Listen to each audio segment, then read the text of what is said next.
नेपाल के प्रधानमंत्री के सीमा विवाद वाले बयान पर विदेश मंत्रालय ने दो टूक कह दिया है कि भारत नेपाल सीमा का 98% हिस्सा पहले ही तय हो चुका है और बाकी मुद्दों को सुलझाने के लिए दोनों देशों के बीच स्थापित तंत्र अभी भी मौजूद है। भारत ने यह भी स्पष्ट कर दिया है कि यह पूरी तरह द्विपक्षीय मामला है, तीसरे पक्ष का हस्तक्षेप किसी भी कीमत पर बर्दाश्त नहीं किया जाएगा। लेकिन सवाल तो ये है कि आखिर नेपाल सीमा विवाद एक बार फिर से क्यों सुर्खियां बटोर रहा है। बैलेंस शाह ने ऐसा क्या बयान दे दिया जो सोशल मीडिया पर वायरल हो रहा है और कहा जा रहा है कि वो चीन के इशारे पर चल रहे हैं। वीडियो को लास्ट तक देखिए, विस्तार से आपको बताएंगे। नमस्कार, आपके साथ मैं पल्लवी रविंद्र सिंह। नेपाल के साथ सीमा विवाद पर भारत ने एक बार फिर से साफ और सख्त संदेश दिया।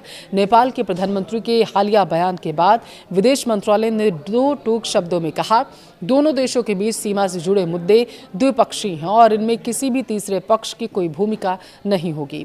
विदेश मंत्रालय ने यह भी याद दिलाया कि भारत नेपाल सीमा का तकरीबन 98% हिस्सा पहले ही तय हो चुका है और चिन्हित किए जाने की सारी चीजें प्रक्रिया जो है पूरी भी हो चुकी है, जबकि नेपाल कुछ हिस्सों पर ही बातचीत जारी रख रहा है।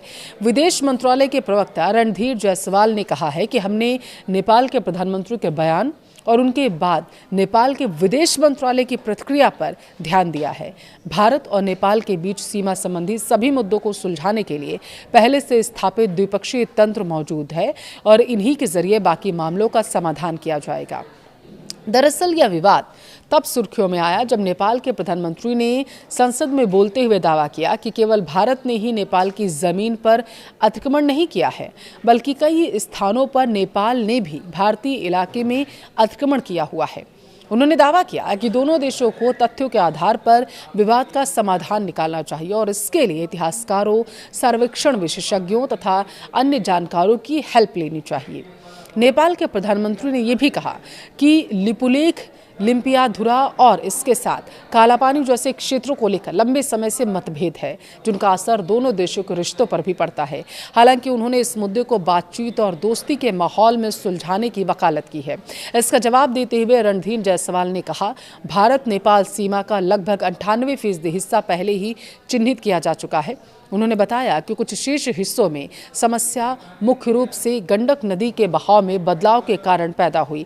इसके अलावा कुछ सीमावर्ती इलाके और नो मैंस लैंड में अतिक्रमण से जुड़े मामले, जिनकी दोनों देशों के अधिकारी संयुक्त रूप से मैपिंग भी कर रहे हैं।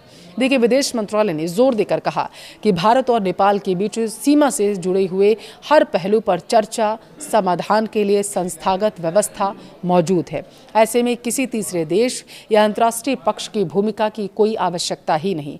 भारत का यह बयान इसलिए भी महत्वपूर्ण माना जा रहा क्योंकि नेपाल के प्रधानमंत्री ने संसद में यह जानकारी दी थी कि उनकी सरकार ने इस मुद्दे को चीन और ब्रिटेन के समक्ष भी उठाया था। ब्रिटेन का जिक्र उन्होंने इस क्षेत्र में उसके ऐतिहासिक और औपनिवेशिक संबंधों के कारण किया है।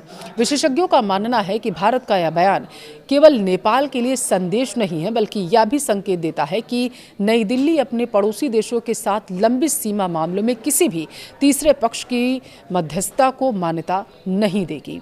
अब निगाहें इस बात पर टिकी हैं कि आने वाले दिनों में दोनों देश सीमा से जुड़े शेष विवादों के समाधान के लिए बातचीत को किस दिशा में लेकर जाएंगे।